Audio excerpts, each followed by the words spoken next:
All right, so I'm here back in the recording studio. That's where we do our podcast and stuff. So, today I haven't done a video in a few days. I have been incredibly busy with work. Yes, God is still working a lot, and I love what I do, so that helps. But I was turned on by a passage I saw in the Daily Stoic.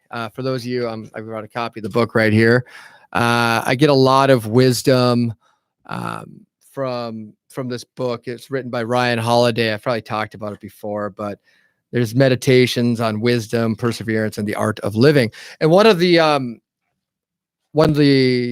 meditations I saw today was, stated what we control and what we don't, and it has a lot to do with our mindset and what,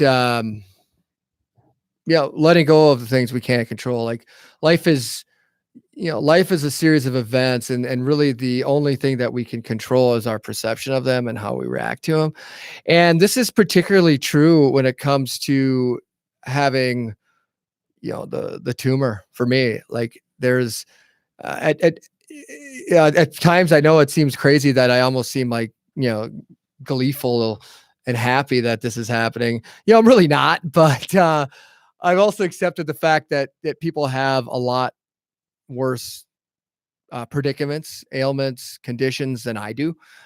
Like I said, probably one of my first videos is that I started this journey just with gratitude, knowing that I was able to live and be able to fight and move forward. And I will tell you, I've had days that were pretty dark in this process where I was like, F this, and why doesn't anybody understand me? And why is this happening to me? And why can't I just snap my fingers and make this go away? And why can't I outwork this and stuff?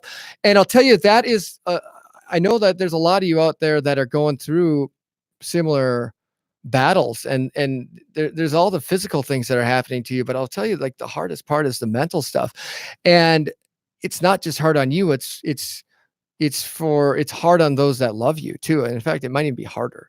I talked to a gentleman today, I won't name him, but he was talking about his son who had passed away last year. And this is a man who is, similar in age to me. And, I just told him, I said, frankly, I would rather have what's happening to me than what he's going through. Cause you're completely powerless when it's happening to someone else. And I, came to this realization, unfortunately, recently, not quick enough, but and an impact that it has on the people around me, and the fact that they have to think about life. I mean, I plan on living for a very long time, but they have to face the reality I may not be here. So reading the Daily Stoic, and reading that phrase, what we control and what we don't.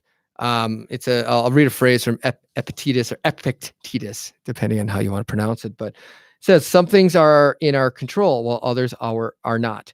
We control our opinion, choice, desire, aversion, and, in a word, everything of our own doing. We don't control our body, property, reputation, position, and, in a word, everything not of our own doing. Even more, the things in our control are by nature free, unhindered, and unobstructed, while those not in our control are weak, slavish, can be hindered, and are not our own. And what I love about the Daily Stoic is they quote the wisdom of the ancient thinkers, but they also talk about it, in usually a few paragraphs about what they believe it means. And they go on to say, today you won't control the external events that happen. Is that scary? A little, but it's balanced when we see that we can control our opinion about those events. You decide whether they're good, bad, whether they're fair or unfair. You don't control the situation, but you control what you think about it. And that's how I've decided to take, that's the approach I've decided to take to, having, the brain tumor, cancer, whatever. This is something I'm going through, and something that, I could take offense to it. I could be bitter, and there's days I have taken offense to it, and there's days I'm bitter. But I always try to recenter myself and say, you know what, this is an experience you're going through, and the main reason for me doing this YouTube channel is to share my experiences, to share how I'm feeling.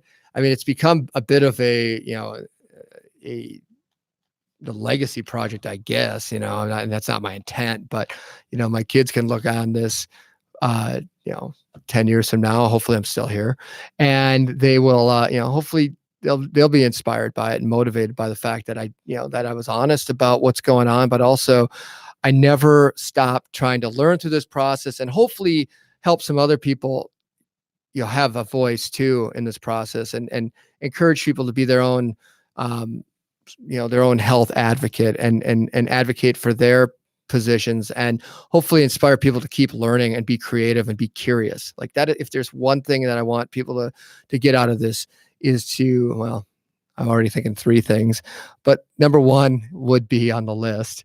The number one thing, why do I rephrase that, is to remain curious and ask questions. My now 6-year-old children just had a birthday.